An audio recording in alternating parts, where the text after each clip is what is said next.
So today we're going to talk about a really fundamental shift in how we work with AI. We're moving away from just, asking simple questions and stepping into a world where our prompts are treated like carefully engineered blueprints. It's this amazing evolution from prompt engineering as kind of an art form into a real structured discipline of architecture.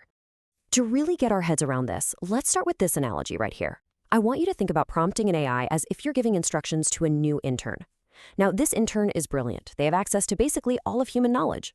But, and this is the important part, they have absolutely zero common sense. They will do exactly what you tell them to, which is why the precision of our instructions is so critical.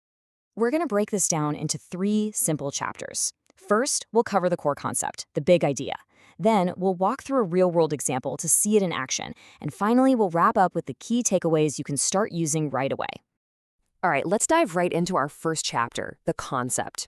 This is all about the core philosophy, the big mindset shift that you need to make to go from just casual prompting to what I'd call professional-grade prompt engineering.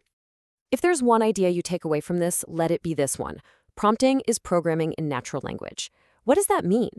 It means we have to stop treating prompts like one-off questions and start treating them like code. They need discipline, they need to be versioned, and they absolutely 100% need to be tested. This is a fantastic way to think about the two halves of a really great prompt. It's all about balance. On one side, you've got your intent. That's where you're crystal clear about what you want the model to do.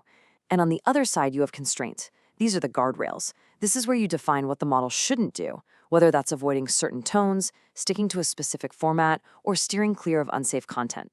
Nailing this balance is the secret to getting reliable results. Okay, so that's the theory.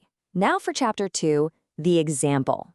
We're going to take those ideas of intent and constraint and see exactly how they come to life inside a real, production-ready prompt.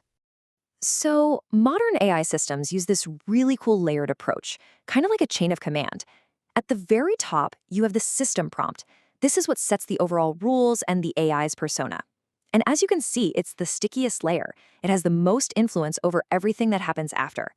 Then you have other layers for things like developer instructions, the actual user's question, and even the conversation history. This shows the difference perfectly. On the left, you are a coder. I mean, that's so vague, right? But look at the one on the right. It doesn't just give a role. It gives what we call a capabilities anchor. It tells the model exactly which part of its massive brain to use, the part that knows all about being an elite software engineer who specializes in Rust. It's like pointing the model to the exact right shelf in a giant library. Okay, let's really dig into that strong prompt. We're going to use this to visualize how those different layers we talked about, the system and the user, actually fit together in practice. All right, so see this whole block of text on screen? I want you to imagine I'm taking out a blue marker and highlighting the entire thing. This is our system instruction. This is the constitution for the whole interaction. It's not the task itself, it's the expert persona, the core principles we need the AI to live by. And now watch this. Let's add the specific job we want done. I'm taking out a green marker and highlighting this new line. This is our user instruction. See that separation? The blue part sets the who and the how, and the green part provides the what.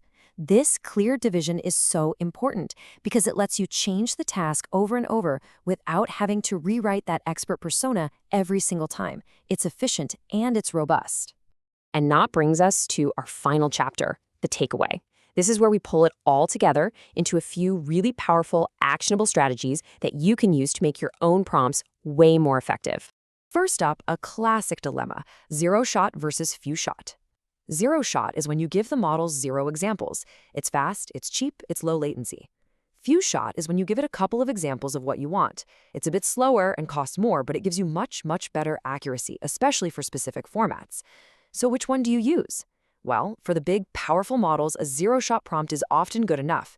But if you're working with smaller models or you need a really rigid output like perfect JSON, few shot is almost always your best bet. This next one might seem really simple, but it is incredibly powerful. You have to use delimiters. When you've got different parts in your prompt, like instructions, examples, user data, you need to separate them clearly.